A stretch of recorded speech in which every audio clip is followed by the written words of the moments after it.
Hello everybody, this is me Hafiz Salman from Easy English, and I hope to find you well and good. Have you ever heard about one of the most used and renowned internet tool and application that is called Google Translate? Yes, of course you have. Definitely you have heard about it and you have used it somewhere in your life. And there is nothing wrong in using this simple application and tool. However, there are some people who totally and solely rely on this simple application to get better at their English.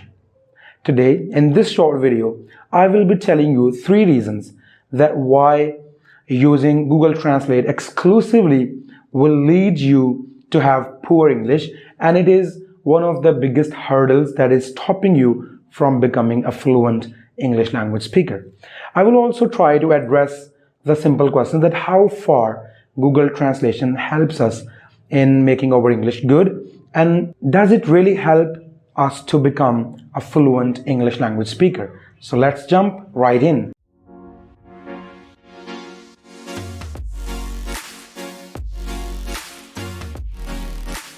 The first reason that why we shouldn't Google Translate all the time is that it provides translation of the words without their context. Let me give you an interesting example. I have a very close friend of mine. He is a principal at a private college, and once he asked me that what is the meaning of baal bache. It is in Urdu, and English we translate it like a narrow escape. So when you have a narrow escape from an accident, you say it like I had a narrow escape or a hair's breadth, and in Urdu we call it baal bache.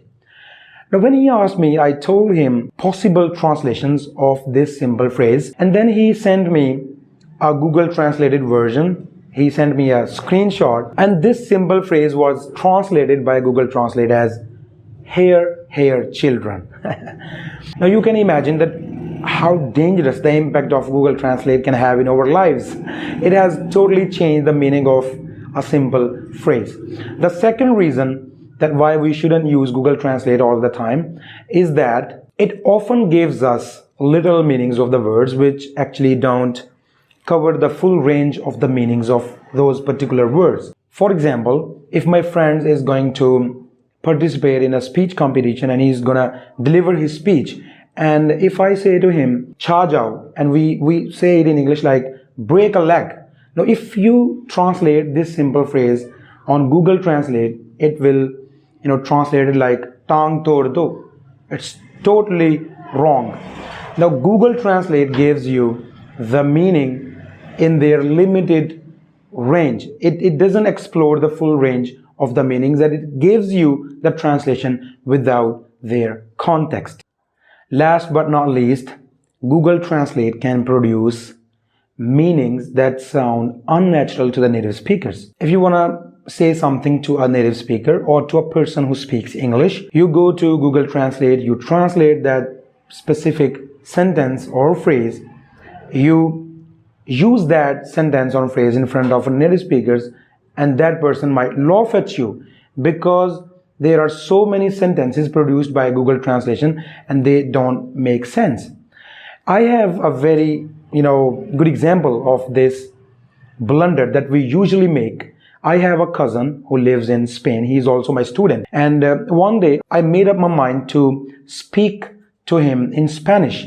So I started my conversation like, hola, ¿cómo estás? It means hello, how are you? And then I asked him, ¿y la familia está bien? How is your family? And I asked him a couple of other questions which he didn't understand. He said to me, what are you saying?